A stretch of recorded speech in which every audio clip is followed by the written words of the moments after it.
ఈరోజే పాల్గొన మాస శివరాత్రి ఎంతో పవిత్రమైన విశేషమైన రోజు.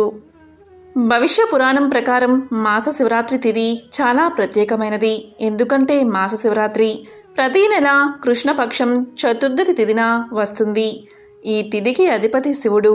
ఈ రోజున శివుణ్ణి పూలతో శివపార్వతులను పూజిస్తే సుఖ సంతోషాలు కలుగుతాయని పురాణాలు చెబుతున్నాయి. ఈ రోజున శివలింగానికి పూలు సమర్పించడం, శివమంత్రాలను పఠిస్తే విశేషమైన పుణ్యఫలం దక్కుతుంది. ఈ రోజున పరమశివుణ్ణి పూజించి పూర్ణ క్రతువులతో ఉపవాసం చేస్తే అనేక శుభ ఫలితాలు కలుగుతాయి. ఈ వ్రత ప్రభావం వల్ల కామం, క్రోధం, దురాశ, అనుబంధం మొదలైన బంధాల నుంచి విముక్తి లభిస్తుందట. మరి ఎంతో పవిత్రమైన విశేషమైన ఈ రోజు ఈ కథలను విన్నా, చదివినా, చెప్పినా, వినిపించినా జన్మల పాపాలు తొలగి కోటి జన్మల పుణ్యం వస్తుంది. సకల శుభాలు కలుగుతాయి. మరి ఆ కథలేంటో ఇప్పుడు ఈ వీడియోలో తెలుసుకుందాం. ఈ కథ మహాభారతంలోనిది. ఒకసారి పాండవుల్లో పెద్దవాడైన ధర్మరాజు భీష్మునితో ఇలా పలికాడు. తాత, నీవు ఎన్నో ధర్మాలను మాకు ఉపదేశించావు. కాని బంధువులందరినీ చంపినందుకు నాకు శాంతి లేకుండా పోయింది. దీనంతటికీ కారణం దుర్యోధనుడే. ఇంతమంది ప్రాణాలు పోవడానికి ఒక్క దుర్యోధనుడే కారణం అయ్యాడు అని పలకగానే భీష్ముడు ఇలా చెప్పాడు.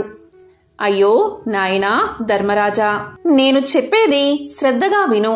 మనిషి దేనికి కర్త కాదు, కర్మ కారణంగా ఫలితం కలుగుతుంది. కార్యకారణ సంబంధ సూత్రం ఎప్పుడూ మరిచిపోకు. దానికి సంబంధించిన ఒక కథ చెప్తాను, విను అంటూ భీష్ముడు ధర్మరాజుకు ఇలా కథ చెప్పడం మొదలుపెట్టాడు. పూర్వం ఒక బ్రాహ్మణ పిల్లవాడు పాము కరిచి చనిపోయాడు. దాన్ని చూసి తల్లి ఏడుస్తూ ఉంటుంది. ఆమె బాధను చూసిన ఒక వేటగాడు ఆ పామును వెతికి ఆ పిల్లవాడి అమ్మ దగ్గరకు తీసుకువస్తాడు. అప్పుడు ఆమెతో ఇలా పలుకుతాడు. ఇదిగోనమ్మా, నీ కుమారుడి మరణానికి కారణమైన పాము ఇదే. నీవు కసితీరా ఈ పామును కొట్టి చంపు అంటాడు. దానికి పిల్లవాడి తల్లి ఇలా పలుకుతుంది. చూడు నాయనా, దీన్ని చంపితే నాకేం ప్రయోజనం? నా కొడుకు మళ్లీ బతికి తిరిగి వస్తాడా చెప్పు అంటుంది. అప్పుడు కిరాతుడు అయితే ఆ పామును నేనే చంపుతానులే అంటాడు.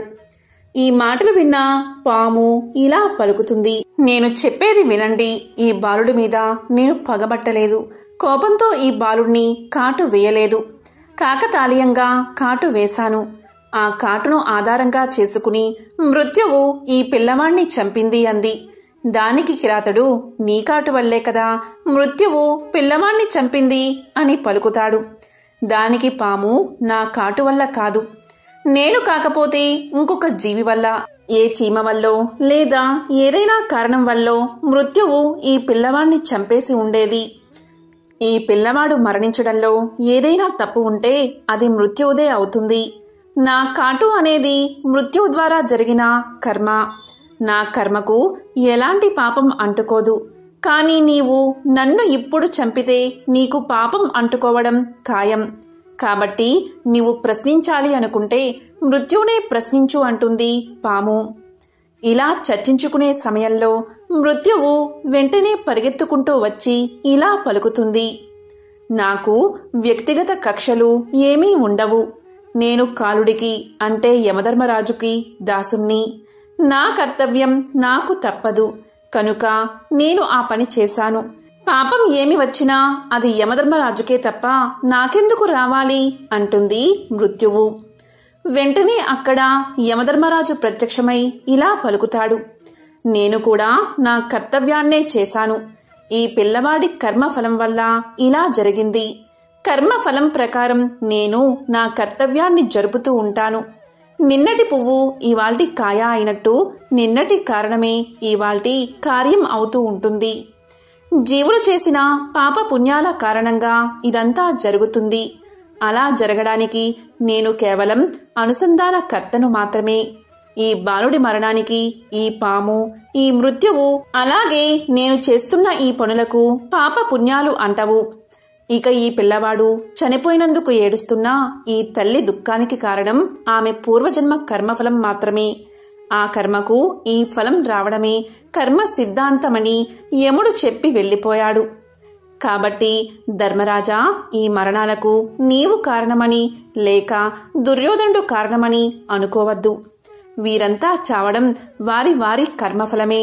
నీ ధర్మాన్ని గుర్తించుకుని చెయ్యవలసిన కర్మలు చేస్తూ ఉంటే పుణ్యపాపాలు నిన్ను అంటవు.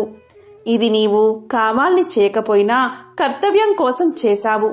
కానీ స్వలాభం కోసం ఇలాంటి పనులు చేస్తే పాపపుణ్యాలు తప్పకుండా అంటుకుంటాయి. కాబట్టి మానవులు చేసిన పాపపుణ్యాలు ఎవరైనా అనుభవించవలసిందే. ఈ పని చేశావు కాబట్టి ఈ శిక్షను అనుభవించు అనేది ఆ కర్మకు ఈ ఫలం రావడం లాంటిదే. ఇదే కర్మ సిద్ధాంతం అని భీష్ముడు ధర్మరాజుకు తెలియచేశాడు. పూర్వం అవంతి నగర సమీప అడవిలో ఒక సాధువు జీవించేవాడు. ఆ సాధువు దగ్గరకు అనేక మంది వచ్చి ఎన్నో అద్భుత విషయాలు తెలుసుకుని వెళ్లేవారు. ఇలా ఒకరోజు ఆ సాధువు అక్కడకు వచ్చిన వాళ్లకి ఒక అద్భుత కథను ఇలా చెప్పడం ప్రారంభించాడు. చూడండి నాయనలారా, పూర్వం ఒక ఊరిలో ఒక యువకుడు ఉండేవాడు. అతడు చాలా సున్నితమైన మనసు కలవాడు. అతన్ని ఎవరైనా అన్నారు అంటే లేదా ఏదైనా చిన్న సంఘటన అతనికి బాధ కలిగించేలా జరిగినా అతను రోజంతా దాని గురించే ఆలోచిస్తూ ఉండేవాడు. తనకు జరిగిన సంఘటనకు కారణం తన దురదృష్టమే అని, అలాగే ఆ భగవంతుడే అని అనుకునేవాడు. అదేవిధంగా తనను బాధపెట్టిన వ్యక్తిపై ఎలా అయినా పగ తీర్చుకోవాలి అని రోజంతా ఆలోచించేవాడు. ప్రతి విషయాన్ని ఇలా అతిగా ఆలోచించడం వల్ల అతను ఎవరితోనూ సరిగ్గా ఉండేవాడు కాదు. అలాగే తాను చేసే పని మీద కూడా ధ్యాస పెట్టేవాడు కాదు. అతను ఎప్పుడూ అశాంతితో రగిలిపోయేవాడు. ఈ పరిస్థితి గమనించిన అతని మిత్రుడు ఒకడు అతనికి ఒక సలహా ఇస్తాడు. దగ్గరలో ఉన్న ఒక ముని ఆశ్రమంలో ఒక గురువు ఉన్నాడని, అతన్ని కలిస్తే నీ సమస్యకు ఏదో ఒక పరిష్కారం చూపిస్తాడని స్నేహితుడు చెబుతాడు. ఇక ఆ యువకుడు ఆ ఆశ్రమానికి వెళ్లి గురువుగారిని కలిసి తాను ఎలా అయితే ఒక విషయం గురించి పదే పదే ఆలోచిస్తాడో ఆ గురువుకు వివరించి చెప్తాడు. ఆ యువకుడి సమస్యను విన్న ఆ గురువు ఏమీ మాట్లాడకుండా ఆశ్రమం లోపలికి వెళ్లిపోతాడు. ఆ గురువు ఏమీ మాట్లాడకుండా లోపలికి వెళ్లడంతో ఆ యువకుడు ఆశ్చర్యపోతాడు. ఆ యువకుడికి ఏం చెయ్యాలో అర్థం కాక అలాగే నుంచునిపోతాడు. కొంత సమయం తర్వాత ఆ ఆశ్రమ గురువు నీళ్లు ఉన్న ఒక చిన్న మట్టి పాత్రతో బయటకు వస్తాడు. బయటకు వచ్చి ఆ యువకుడి ముందు నిల్చుని ఉంటాడు. ఇలా పలుకుతాడు, నాయనా, ఈ పాత్ర యొక్క బరువు ఎంత ఉంటుంది అని అడుగుతాడు. దానికి ఆ యువకుడు, స్వామి, నేను ఖచ్చితంగా చెప్పలేను, కానీ దీని బరువు చాలా తక్కువ ఉంటుంది అంటాడు. దానికి గురువుగారు ఇలా పలుకుతారు, ఇలా చూడు, నేను కాసేపు ఇలాగే ఈ పాత్రను పట్టుకుని ఇలాగే ఉంటే ఏమవుతుంది అని అడగగా యువకుడు ఏమీ కాదు స్వామి అని పలుకుతాడు.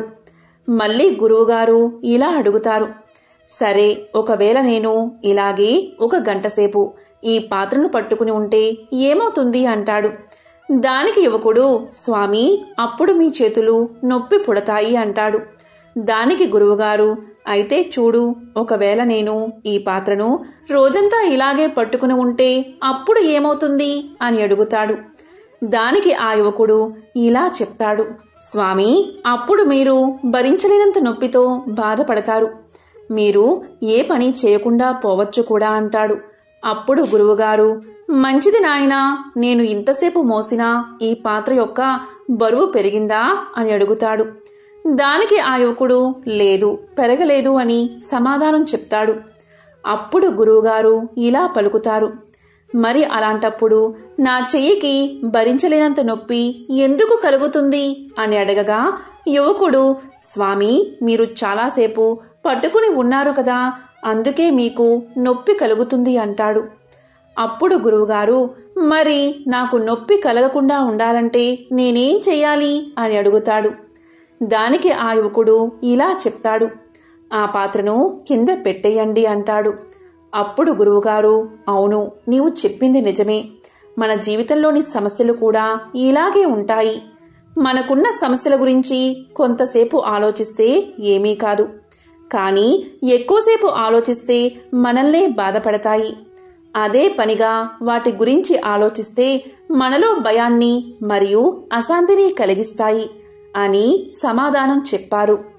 గురువుగారు యువకుడి వైపు చూస్తూ ఇలా పలుకుతారు, చూడు నాయనా, మన జీవితంలో జరిగిన సంఘటనలను, మనం చేసిన పొరపాట్ల గురించి ఆలోచించడం ముఖ్యమే, కానీ అంతకంటే ముఖ్యమైనది ఏంటి అంటే వాటి నుండి పాఠాలు నేర్చుకుని ముందుకు సాగడమే. అదే పనిగా ఒకే విషయం గురించి ఆలోచిస్తే ఆ మట్టి పాత్రలాగా జరిగిన సంఘటనలు మనకి బాధలు కలిగిస్తాయి. నీవు గతం గురించి ఆలోచిస్తూ కూర్చుంటే ఈరోజు నీవు చేయవలసిన పని జారిపోతుంది. ఆ తర్వాత నీవు భవిష్యత్తులో బాధపడవలసి ఉంటుంది. నీవు భవిష్యత్తులో ఎలా ఉండాలి అనుకుంటున్నావో అలా ఉండడానికి ఈ రోజు నుంచే ప్రయత్నం చెయ్యి. నీవు గతంలో చేసిన పొరపాట్లను మళ్లీ చేయకుండా ఉండు. నీవు బాధపడ్డం మానేసి ఈ రోజు చేసే పనుల గురించి ఆలోచించు. ఎందుకంటే బాధ అనేది మనిషిని మరణం వరకు తీసుకు వెళ్ళగలదు. కాబట్టి నిన్ను ఎవరైనా అవమానించినా, పరిస్థితులు అలా వచ్చినా దాన్ని మట్టిపాత్ర కింద పెట్టినట్లుగా మర్చిపో. నీ గమ్యం చేరే దిశగా ముందుకు సాగిపో. జరిగిన అవమానం గురించి ఆలోచిస్తే నీకు భవిష్యత్తు ఉండదు. జీవితంలో పగ తీర్చుకోవాలి అని ఎప్పుడూ అనుకోకు. అదంతా భగవంతుడే చూసుకుంటాడు. నవ్వుతూ నీ గమ్యాన్ని చేరే దిశగా సాగిపో అని ఆ గురువుగారు యువకుడికి చెప్పినట్లు సాధువు కథ ద్వారా అక్కడ వారికి చెప్పగానే వారంతా ఎంతో సంతోషించారు. ఒక మంచి విషయం నేర్చుకున్నందుకు అందరూ ఎంతో సంతోషించి సాధువుకు ధన్యవాదాలు పలికారు. ఎంతో విశేషమైన ఈ అధిక శ్రావణ అమావాస్య రోజు మహాశివుడి మహత్యాన్ని తెలిపే స్కంద పురాణంలోని ఒక విశేషమైన కథను ఇప్పుడు విందాం. పూర్వకాలంలో అవంతి అనే ఒక పట్టణం ఉండేది. ఆ పట్టణంలో నంది అనే పేరుగల శివభక్తుడు ఉండేవాడు. అతను మిక్కిలి ధనవంతుడు. ఎంతటి ధనవంతుడైనా శివభక్తి విడువక ఎంతో భక్తి శ్రద్ధలతో నిత్యం శివారాధన చేసేవాడు. ఆ పట్టణానికి తూర్పు దిక్కున ఒక అడవి ఉంది. ఆ అడవిలో ఒక శివలింగం వెలిసింది. అది గమనించిన నంది అక్కడ గుడి కట్టాలని నిర్ణయించుకున్నాడు. అదీ కాక అతని దగ్గర చాలా ధనం కూడా ఉంది. ఎవరి సహాయం అవసరం లేకుండానే దేవాలయాన్ని నిర్మించి నిత్యం పంచామృతాలతోనూ, పుష్పాలతోనూ, సువర్ణాభిషేకాలతోనూ మంత్రపూర్వకంగా ఆ మహాశివయ్యను పూజిస్తూ ఉండేవాడు. ఇలా చాలా రోజులు గడిచిపోయాయి. ఈ విధంగా నంది ప్రతిరోజు ఆ గుడిలోని శివలింగానికి పూజలు చేస్తూ ఉండేవాడు. ఇలా ఉండగా ఒకరోజు ఆ పట్టణానికి దగ్గరలో ఒక గ్రామంలో నివసించే వేటగాడు తన కుల వృత్తి ప్రకారం పక్షి వేటకై బయలుదేరి అడవిలోకి ప్రవేశించాడు. అలా అడవిలో కొంత సమయం తిరిగి వేట ముగించుకుని అలసిపోయి ఇంటికి వెళ్లే మార్గంలో అడవిలో ఉన్న శివాలయాన్ని చూశాడు. వెంటనే శివాలయంలోకి ప్రవేశించాడు. అక్కడ గుడిలోకి వెళ్లి శివలింగాన్ని చూసిన వెంటనే ఆ కిరాతకుడికి ఏదో తెలియని భక్తిభావం కలిగింది. ఈ విధంగా శివలింగానికి పూజ చెయ్యాలి అనే బుద్ధి పుట్టింది. కాని ఆ దట్టమైన అడవిలో శివుణ్ణి పూజించడానికి ఏమీ దొరకలేదు. అన్నిటికీ భగవంతుడే ఉన్నాడని నమ్మకంతో దగ్గరలో ఉన్న సరస్సు దగ్గరకు వెళ్లి నోట్లోకి కొన్ని నీళ్లు తీసుకుని పుక్కిట పట్టి అక్కడున్న మారేడు ఆకులను కొన్ని తీసుకుని ఆలయంలోకి ప్రవేశించాడు. ఇంతకు పూర్వమే ఉదయం నంది అనే శివభక్తుడు శివలింగానికి పూజ చేసి ఉన్నందున ఆ శివలింగంపై రత్నాలు, పుష్పాలు ఉన్నాయి. వాటిని అవతలకు పారవేసి తన నోట్లో ఉన్న నీటిని అభిషేకానికి వినియోగించి తాను తెచ్చిన మారేడు ఆకులతో శివలింగాన్ని పూజించి తాను వేటాడిన పక్షి మాంసాన్ని శివయ్యకు నివేదించి ఎంతో భక్తితో ఆ శివలింగాన్ని ఆలింగనం చేసుకుని ప్రదక్షిణలు చేసి నమస్కారం చేసి కొంతసేపు ధ్యానించిన తర్వాత తన నివాసానికి వెళ్లిపోయాడు. తర్వాత రోజు ఎప్పటిలాగే నంది శివలింగానికి పూజ చేయడానికి అక్కడకు చేరుకున్నాడు. తనతో పాటు ఒక బ్రాహ్మణుని కూడా తీసుకువచ్చాడు. వారిద్దరూ గుడిలోకి ప్రవేశించి చూడగా అంతా అపరిశుభ్రంగా ఉంది. ఎవరు ఇలా చేశారు అని నంది ఎంతో బాధపడి ఆ స్థలాన్ని శుద్ధి చేశాడు. తరువాత యథావిధిగా తన పూజ ముగించుకుని తన గృహానికి వెళ్ళిపోయాడు. ఆయన వెళ్ళినా కొంతసేపటికి వేటగాడు ఆలయంలోకి వచ్చి తాను ఇదివరకు పూజించినట్లే పూజించి తన గృహానికి వెళ్ళిపోయాడు. మరుసటి రోజు మళ్ళీ నంది వచ్చేసరికి మళ్ళీ అపరిశుభ్రంగా ఉంది. ఇదంతా చూసిన నంది ప్రతిరోజు ఇలా ఉంటే కష్టమని భావించి బ్రాహ్మణుడితో చర్చించి గుడిని ఎవరో అపరిశుభ్రం చేస్తున్నారని తలచి గుడిలో ఉన్న శివలింగాన్ని నెత్తిమీద పెట్టుకుని తన గృహానికి తీసుకుపోయి తన ఇంట్లో పూజలు చేయడం మొదలుపెట్టాడు. శివలింగం తీసుకుపోయినంత మాత్రాన సర్వవ్యాప్తుడైన శివుడు అక్కడ లేకుండా పోతాడా? అంత మాత్రాన నిశ్చల భక్తి తత్పరుడు అయిన కిరాతుని పూజా విధానానికి భంగం కలుగుతుందా? ఎప్పటిలాగే మధ్యాహ్నం అయ్యేసరికి కిరాతుడు శివారాధనకై గుడికి చేరుకున్నాడు. కాని అతను గుడిలోకి వెళ్లి చూసేసరికి అక్కడ శివలింగం కనిపించలేదు. ఆ క్షణమే కిరాతుడు విచారం చెంది ఏడవడం మొదలుపెట్టాడు. అలా ఏడుస్తూ అతను తన 2 చేతుల్లో జోడించి ఇలా పలికాడు: స్వామి, నేను కేవలం నీ కుమారుడు లాంటి వాడిని. నిన్ను ఎలా పూజించాలో నాకు తెలియదు. రత్నాలతో పూజించడానికి నేను పేదవాడిని. పువ్వులతో పూజించడానికి నా దగ్గర పువ్వులు లేవు. నా హృదయం అనే పువ్వునే నీకు అర్పించి పూజిస్తున్నాను. నా పూజా విధానంలో ఏదైనా తప్పు ఉంటే నన్ను మందలించు.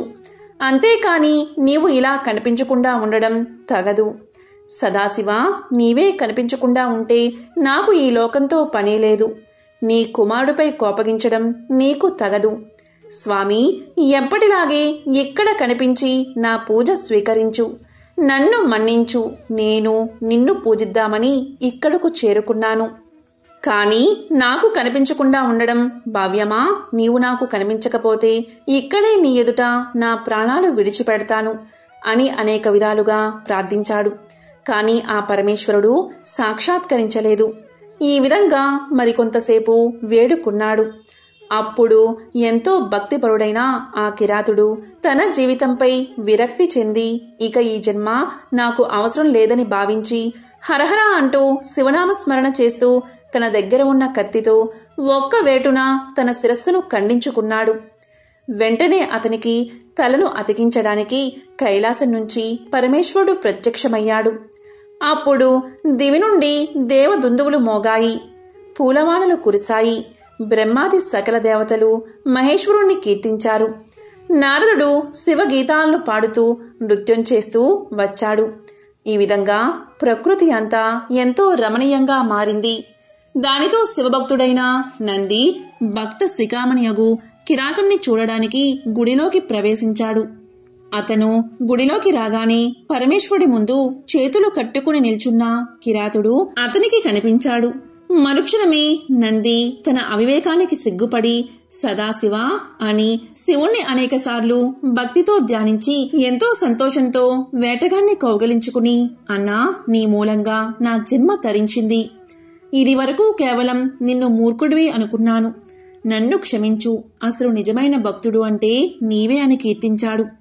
అప్పుడు మహాశివుడు నందిని చూసి, ఓ నంది, నీవు కూడా నాకు నచ్చిన భక్తుడవే.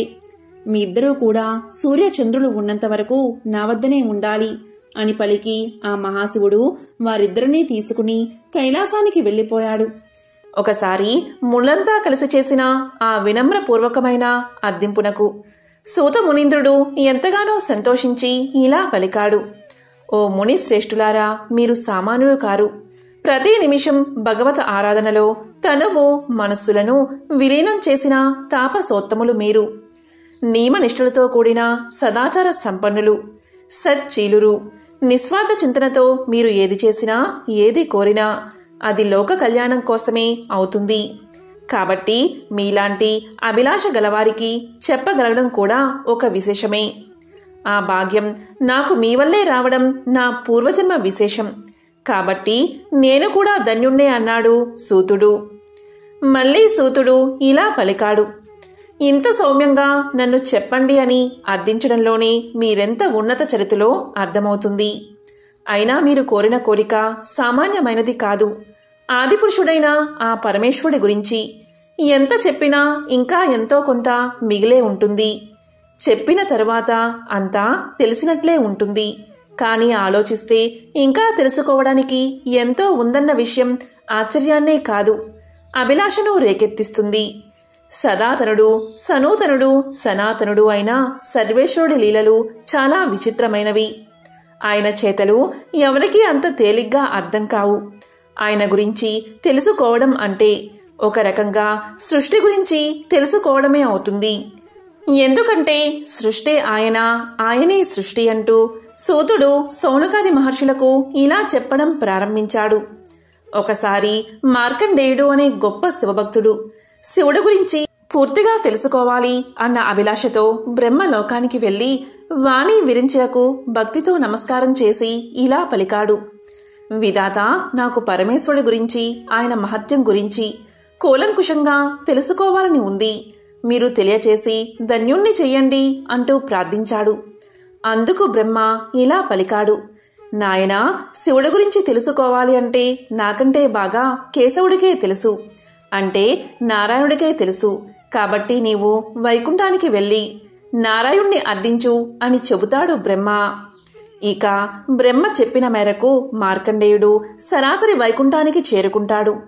అక్కడ శేషతల్పంపై లక్ష్మీదేవి పాదాలు ఒత్తుతూ ఉండగా శయన రూపంలో ఉన్న శ్రీ మహావిష్ణువును చూసి చేతులు జోడించి వివిధ రకాలుగా ప్రార్థనలు చేస్తాడు మార్కండేయుడు.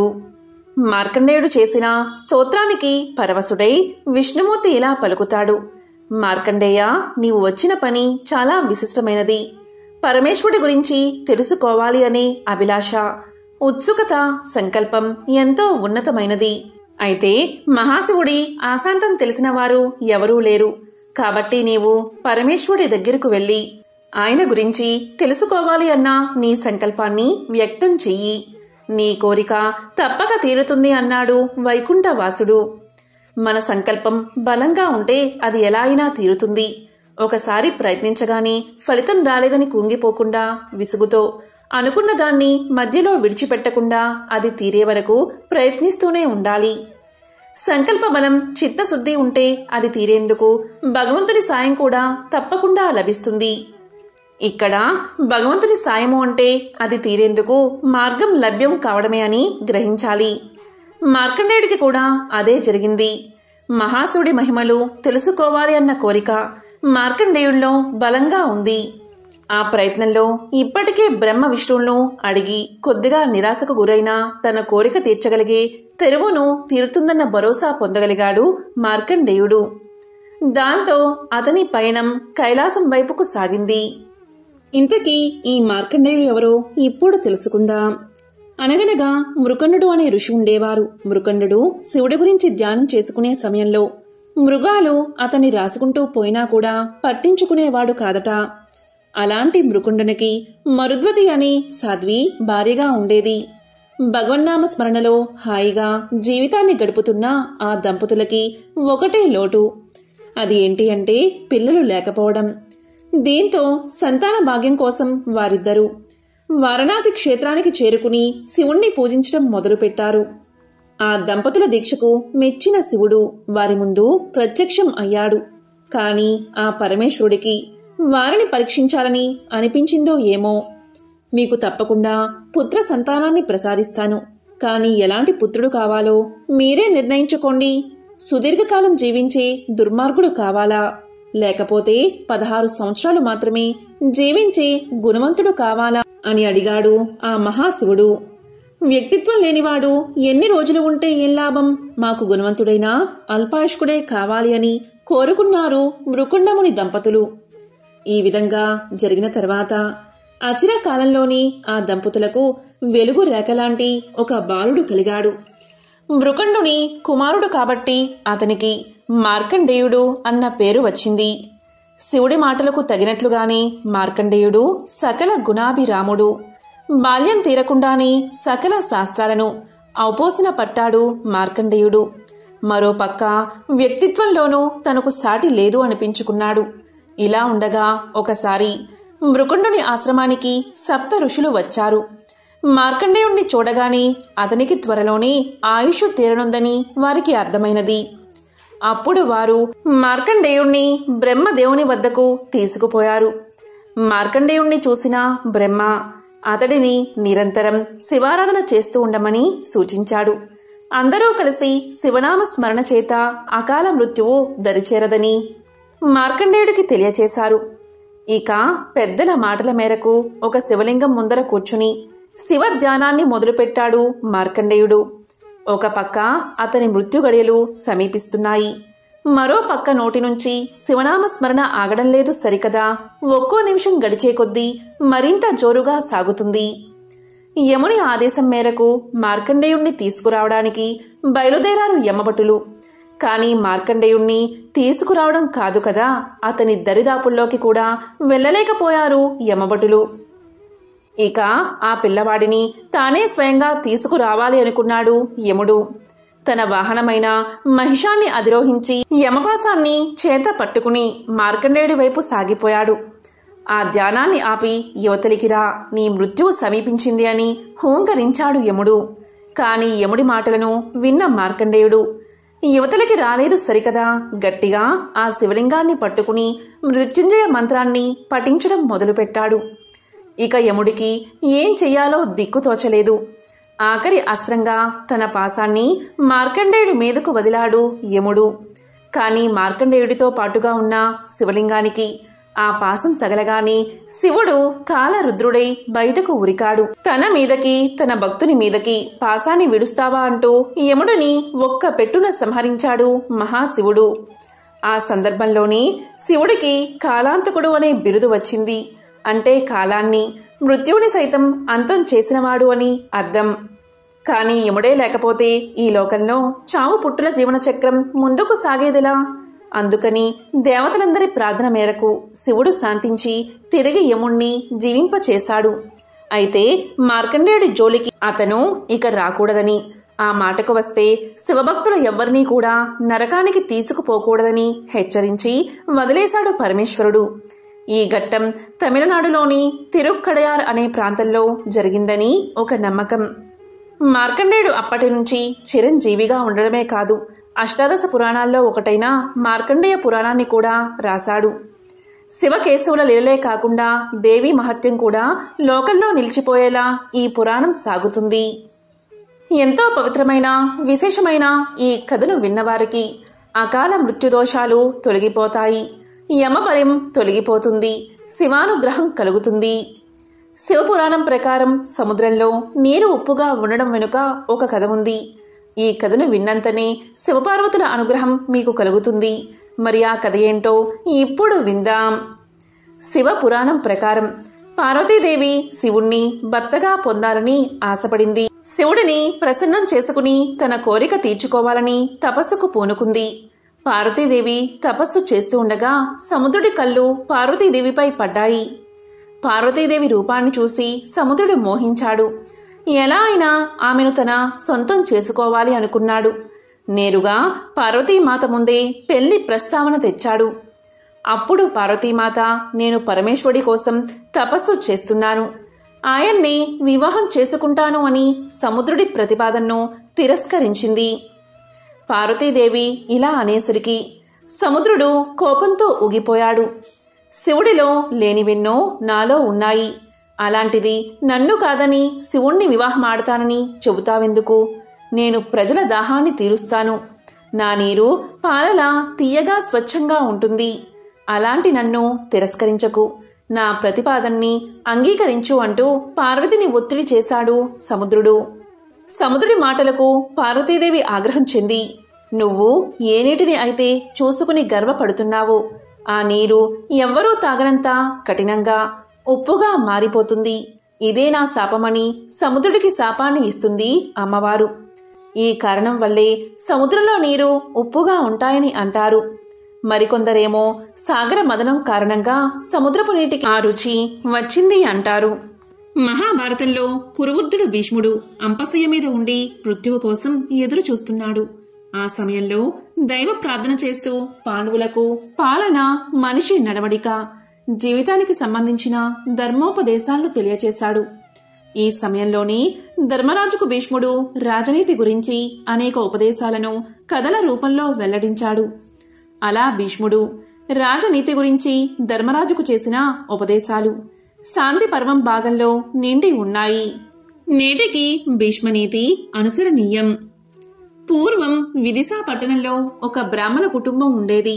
ఆ ఇంట్లోని చిన్నారి బాలుడు అర్ధాంతరంగా మరణించాడు. దీంతో ఆ బాలుడి తల్లిదండ్రుల గుండె పగిలిపోయింది. తీరని దుఃఖంతో భార్యాభర్తలు తమ చిన్నారి శవంతో శ్మశానానికి చేరుకున్నారు. శ్మశానంలో మృతదేహాన్ని వదిలి వెళ్లడానికి వారికి మనసు రాలేదు. మరోవైపు తీరని దుఃఖం ఎంతకీ తరగడం లేదు. అయితే బాలుడి శవాన్ని అక్కడే ఉన్న ఒక గెద్ద చూసింది. బాలుడి శవాన్ని తల్లిదండ్రులు వదిలి వెళ్తే తినాలనే కోరిక కలిగింది గెద్దకి. రాత్రి తాను సంచరించలేను కనుక పగలు తినాలి అని అనుకుంది. అయితే ఆ బాలుడి తల్లిదండ్రులు శవాన్ని వదిలి వెళ్లడం లేదు. ఎలా అని ఆలోచించింది గెద్ద. మెల్లగా ఆ కుటుంబం దగ్గరికి చేరింది. ఇలా పలికింది గెద్ద, ఎంతసేపని ఇలా ఏడుస్తూ కూర్చుంటారు? చీకటి పడితే భూత ప్రేతాలన్నీ ఇక్కడకు చేరుకుంటాయి. కనుక ఈ శవాన్ని వదిలేసి బయలుదేరండి అంటూ బ్రాహ్మణ దంపతులకు చెప్పింది. అదే సమయంలో అటుగా ఒక నక్క వచ్చింది. అది కూడా బాలుడి శవాన్ని చూసింది. అంతేకాదు అక్కడే కాచుకున్న గద్దను కూడా చూసింది. దీంతో ఎలా అయినా ఆ బాలుడి తల్లిదండ్రులు చీకటి పడే వరకు అక్కడే ఉంటే చీకటి పడిన తర్వాత తాను ఆ శవాన్ని తినవచ్చు అని దాని ఆలోచన. వెంటనే బ్రాహ్మణ దంపతుల వద్దకు వచ్చి నక్క ఇలా పలికింది, ఈ పిల్లవాణ్ణి వదిలి వెళ్లడానికి మీకు మనసులా ఒప్పుతుంది? కొంచెం సేపు చూడండి, మళ్ళీ ఇంకెప్పుడూ చూడలేరు కదా. అయినా ఎప్పుడు ఏం జరుగుతుందో ఎవరు చెప్పగలరు?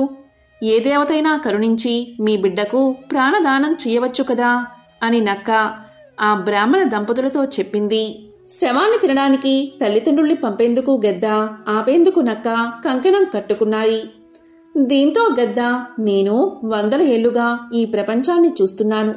ఇప్పటి వరకు చచ్చినవారు తిరిగి బతికిందే లేదు. ఈ నక్క మాటలు విని ఆశ పెట్టుకోకండి అంటూ ఆ బ్రాహ్మణ దంపతులతో చెప్పింది. ఆ గెద్ద మాటల్లో నిజం ఉందని భావించి ఆ పిల్లాడి తల్లిదండ్రులు శవాన్ని వదిలి ఇంటికి వెళ్లడానికి ఉపక్రమించారు. అయితే నక్క వెంటనే బ్రాహ్మణ కుటుంబంతో ఇలా పలికింది, ఈ గెద్ద మనసు మహాక్రూరమైనది. పూర్వం రాముడు ఒక బ్రాహ్మణుణ్ణి బతికించిన కదా మీరు వినలేదా?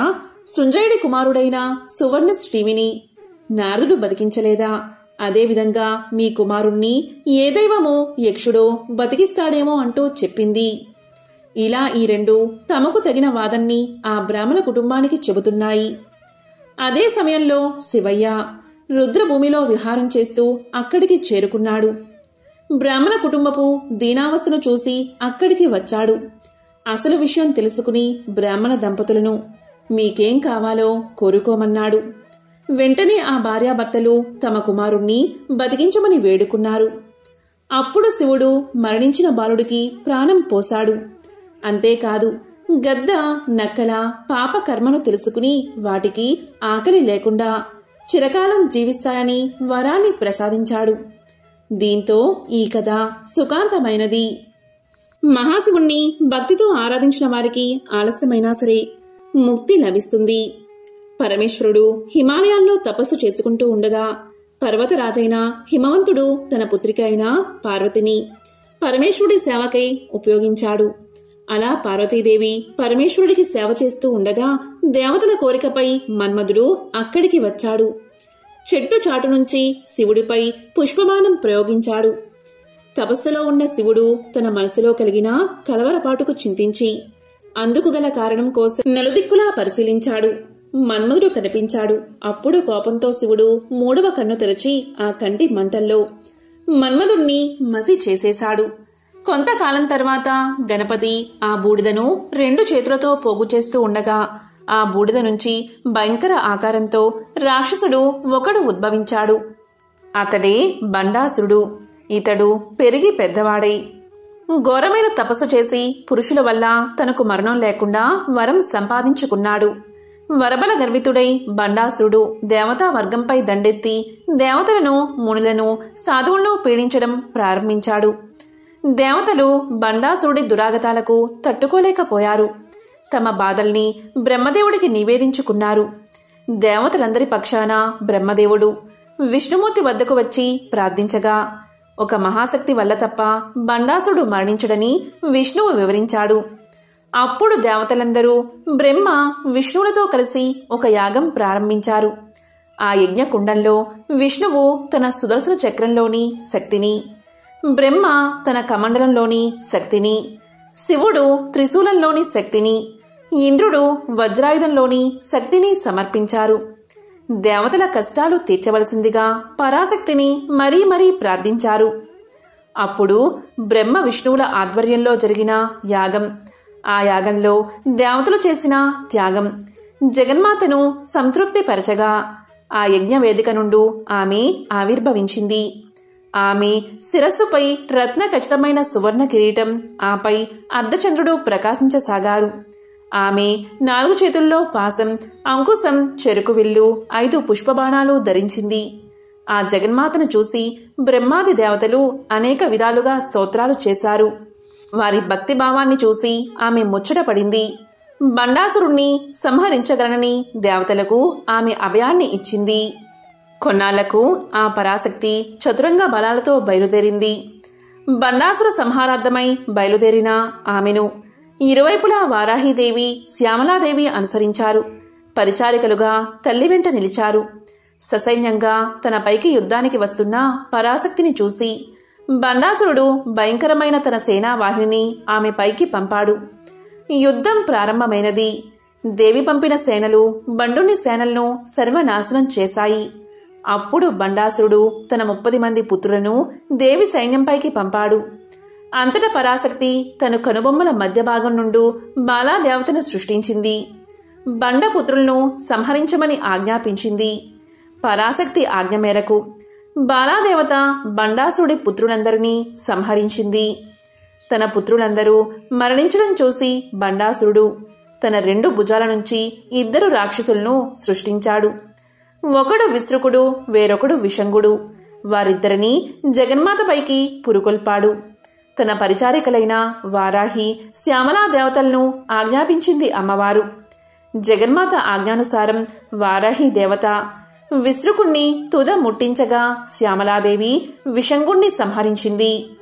తన సైన్యము, తన పుత్రులు, తాను సృష్టించిన శక్తులన్నీ సర్వనాశనం కాగా బండాసురుడు దిక్కుతోచని వాడయ్యాడు. దేవి ప్రయోగించే శస్త్ర అస్త్రాల బారి నుంచి తన్ను తాను రక్షించుకోవడానికి ఒక విఘ్న యంత్రాన్ని ప్రయోగించాడు. సంగతి తెలిసిన జగన్మాత మహాకామేశ్వరుని వంక చూసింది. ఆ చూపుల్లో నుండి గణపతి ఆవిర్భవించాడు. తల్లి ఆజ్ఞ మేరకు గణపతి బండాలుడిని విఘ్న యంత్రాన్ని తునాతునకలు చేశాడు. ఆ తరువాత పరాశక్తి మహాపాసు పతాస్త్రాగ్ని ప్రయోగించి బండాసుడి నగరమైన శూన్యక పట్టణాన్ని ధ్వంసం చేసింది. ఆ వెంటనే కామేశ్వరాస్త్ర ప్రయోగంతో బండాసురుణ్ణి నేల కూల్చుంది అమ్మవారు. బండాసుర సంహారంతో దేవతలు ఆనందించారు. రాజరాజేశ్వరిగా, లలితా పరమేశ్వరిగా, భువనేశ్వరిగా, పరాశక్తిగా స్తుతించారు. ఈ రీతిగానే ఎల్లకాలమూ తమ్ము కాపాడవలసిందిగా తల్లిని వేడుకున్నారు. వాత్సల్యామృత వర్షిణి అయిన పరాశక్తి అలాగే అని వారికి అభయ ప్రదానం చేసి అంతర్ధానమైనది. దీంతో దేవతలందరూ సుఖశాంతులతో కాలం గడిపారు. పూర్వకాలంలో ఒకసారి నారదుడు క్షేత్రాలన్నీ దర్శించుకుంటూ వింధ్యా పర్వతం మీదకి వచ్చాడు. నారద మహర్షి రాగానే వింధ్యరాజు ఎదురు వెళ్లి స్వాగత సత్కారాలు అందించి ఉచిత రీతిన గౌరవించాడు. కుశల ప్రశ్నలు అయిన తర్వాత ఇష్టాగోష్ఠి జరుగుతుంది. ఆ సమయంలో వింధ్యారాజు నారద మహర్షితో ఇలా అన్నాడు: నారద మహర్షి, మీరు త్రిలోక సంచారులు. మీకు తెలియని విషయం ఏదీ లేదు. నా దగ్గర సమస్త సంపదలు, సకల ధాతువులు, బంగారము మొదలైన లోహాలు చాలానే ఉన్నాయి. అలాంటప్పుడు పర్వతాలలో సార్వభౌముడు అని చెప్పదగిన వాడిని నేనేగాక ఇంకెవరు అన్నాడు వింధ్యరాజు. ఆ మాటలు విన్న నారదుడు నిట్టూర్పు విడిచాడు. దానికి ఆశ్చర్యపోయాడు వింధ్యరాజు. మహర్షి నిట్టూర్పుకు కారణం ఏమిటి? పర్వతాలలో సార్వభౌముణ్ణి తను కాదా ఈ రకంగా ఆలోచిస్తూ, మహర్షి మీ నిట్టూర్పుకు అర్థం ఏమిటి అని అడిగాడు వింధ్యరాజు. దానికి నారదుడు ఇలా చెప్పాడు. వింధ్యరాజా, నువ్వు చెప్పిందంతా నిజమే. నీ దగ్గర సర్వ సంపదలు, సమస్త ధాతువులు, బంగారము మొదలుగా గల లోహాలు ఉన్నమాట నిజమే. కాని మేరు పర్వత శిఖరాలు మహోన్నతములై దేవలోకం దాకా వ్యాపించి ఉన్నాయి. అందుకని ఇంద్రాది దేవతలందరూ అక్కడ విహరిస్తూ ఉంటారు. నీకా ఆ భాగ్యం లేదు. అందుకే నాకు ఈ విచారము అన్నాడు నారదుడు. మేరు పర్వతం కన్నా గొప్ప అనిపించుకోవాలంటే ఆ పరమేశ్వరుణ్ణి ఆరాధించడమే ఒకే ఒక మార్గం అని నిశ్చయించి తపస్సు చేసుకోవడానికి ఓంకార యంత్రం ఒకటి తయారు చేసి దానిమీద పార్థివ లింగాన్ని స్థాపించి సంకల్పించాడు వింధ్యరాజు. ఆ రకంగా 100 నెలలు ఘోరమైన తపస్సు చేశాడు. అతని తపస్సుకు మెచ్చి భక్త సులభుడైన పార్వతీపతి ప్రత్యక్షమై, వింధ్యరాజా, ఏం వరం కావాలో కోరుకో అన్నాడు. అప్పుడు వింధ్యరాజు ఇలా కోరుకున్నాడు. పరమేశ్వర, చంద్రమౌళీశ్వర, పాహిమాం తండ్రి, పాహిమాం. నీ కరుణ ఉంటే చాలు, భక్తుల కోరికలు పూర్తిగా తీరిపోతాయి. అలాంటిది నువ్వు ప్రసన్నమయ్యావు. నాకు ఇంకా కావాల్సిందేముంది?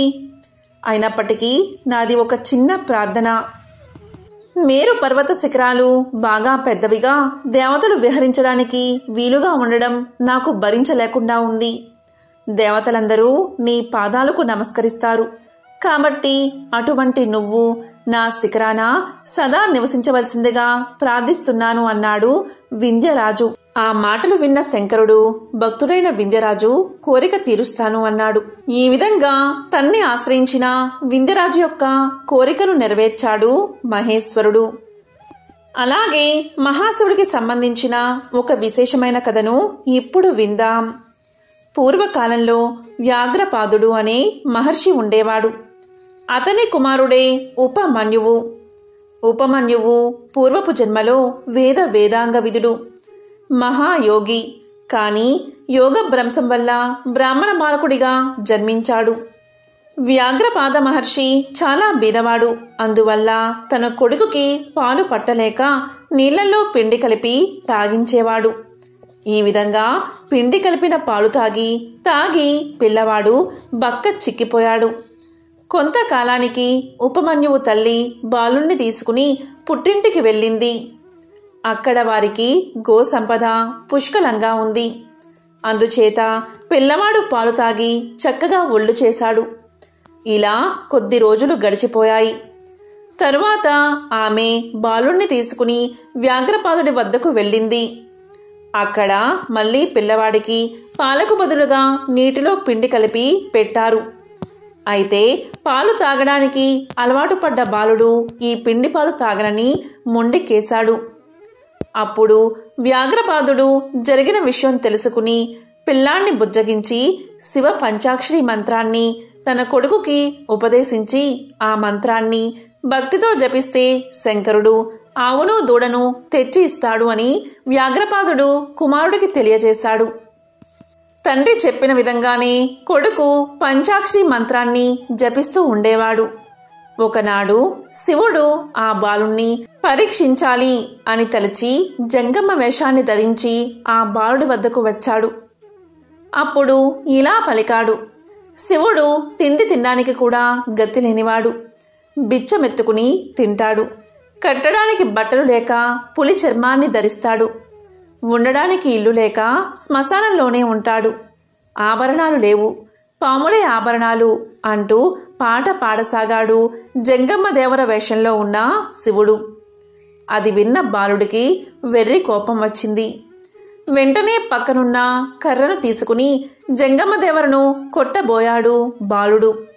అప్పుడు శంకరుడు ఆ బాలుడి భక్తికి ముగ్ధుడై గౌరీదేవికి బాలుడిని చూపించి, ఇతడు మన ప్రియ భక్తుడు, మన కుమారుడి వంటివాడు అన్నాడు. వెంటనే పార్వతీదేవి ఆ బాలుణ్ణి ఎత్తుకుంది. ఆమె అరచేతి నుంచి పాలు దారగా కారి కాలువలై ప్రవహించాయి. అదే పాల కొలనుగా మారింది. ఆంధ్రదేశంలో ఉన్న 5 ఆరామాలలోనూ ఒక్కటైన క్షీరారామం ఇదే. అప్పుడు శంకరుడు ఉపమన్యుని చూసి, బాలక, నీకేం కావాలి అని అడిగాడు. దానికి ఆ బాలుడు, దేవదేవా, నన్ను కన్న తండ్రి వలె కరుణించు, అంతే చాలు అన్నాడు. అప్పుడు శివుడు అతనికి జరా మరణాలు లేకుండా కల్పాంతం వరకు వర్ధిల్లు అని దీవించాడు. ఎంతో విశిష్టమైన ఈ మాస శివరాత్రి రోజు శివనామస్మరణ చేస్తే చాలు ఆ మహాశివయ్య యొక్క అనుగ్రహం మీకు కలుగుతుంది. ఈరోజు మీకు వీలు కుదిరినప్పుడల్లా ఓం నమఃశివాయ, ఓం నమఃశివాయ అనే పంచాక్షరి మంత్రాన్ని జపిస్తే సకల బాధలు తొలగి సకల శుభాలు కలుగుతాయి. మాస శివరాత్రి రోజున సూర్యోదయం కంటే ముందే నిద్ర లేచి తల స్నానం చేయాలి. మీ ఇంటి సమీపంలోని శివాలయానికి వెళ్ళి పార్వతీ పరమేశ్వరులను పూజించాలి. ముందుగా శివలింగానికి జలాభిషేకం చేయాలి. అలాగే నెయ్యి, పాలు, పంచదార, పెరుగు తదితర వాటితో అభిషేకం చేయాలి. మాస శివరాత్రి రోజు రుద్రాభిషేకం చేయడం వల్ల పరమేశ్వరుడి అనుగ్రహం త్వరగా లభిస్తుందని పండితులు చెబుతారు. అలాగే మాస శివరాత్రి రోజు శివలింగానికి బిల్వ పత్రాలు సమర్పించాలి. శివపూజ చేసే సమయంలో శివ పురాణాన్ని కానీ, శివస్తుతిని కానీ, శివాష్టకాన్ని కానీ, శివ చాలీసాని కానీ, లేకపోతే శివ శ్లోకాల్ని కానీ పఠించాలి. మాస శివరాత్రి రోజున ఉపవాసం ఉండేవారు ఆహారం తీసుకోకూడదని గుర్తు పెట్టుకోండి. కేవలం పళ్ళను, పాలను తీసుకోవచ్చు. హిందూ మత విశ్వాసాల ప్రకారం చతుర్దశి తిథి నాడు పరమేశ్వరుడు శివలింగ రూపంలో దర్శనమిచ్చాడు. ప్రతి నెల వచ్చే ఈ మాస శివరాత్రి రోజు ఉపవాసం ఉంటే సకల శుభాలు కలుగుతాయని పురాణ వచనం. ఈ రోజున ఉపవాసం ఉండడం వల్ల లక్ష్మీదేవి, సరస్వతి, గాయత్రీదేవి, సీతాదేవి, పార్వతీదేవితో సహా అనేక మంది దేవతల యొక్క ఆశీస్సులు మీకు లభిస్తాయి. అంతేకాదు సుఖ శాంతులు కలుగుతాయి. అలాగే అనారోగ్య సమస్యల నుండి మీరు బయటపడతారు. మాస శివరాత్రి రోజు శివాలయంలో పూజలో పెట్టిన చెరుకు రసాన్ని భక్తులకు పెంచితే ఇబ్బందులు ఉంటే అవన్నీ తొలగిపోతాయట. ఈ మాస శివరాత్రి రోజు సోమవారం ప్రదోష వేళ శివుడికి మారేడు దళాలతో లేదా కనీసం గంగాజలంతో అభిషేకాది అర్చనలు చేయడం ఎంతో మంచిది. ఇవేవీ చేయడానికి అవకాశం లేనివారు, ఆరోగ్యవంతులు, అలాగే గృహంలో అశౌచ దోషం లేనివారు ఈరోజు ఉపవాసం ఉండి 3 పూటల చల్లని నీటితో స్నానం చేయాలి. మాస శివరాత్రిని జరుపుకోవడం వల్ల, ప్రత్యేకించి ఈ రోజును శాస్త్రీయంగా జరుపుకోవడం వల్ల జాతకంలోని క్షీణ చంద్ర దోషాల యొక్క తీవ్రత తగ్గుముఖం పడుతుంది. సంతానలేమి సమస్యల నుండి విముక్తి లభిస్తుంది. వృత్తికి సంబంధించిన అవరాధాలలో మార్పు కలుగుతుంది. దీర్ఘకాలిక అనారోగ్య సమస్యల నుండి ఉపశమనం లభిస్తుంది.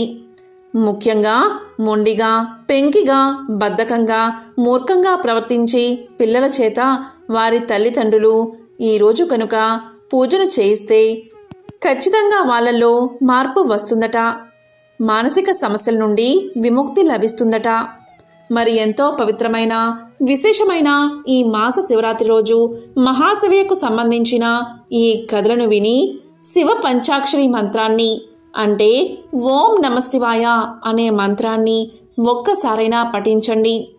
ఆ మహాశివయ్య యొక్క ఆశీస్సులను పొందండి. ఓం నమఃశివాయ.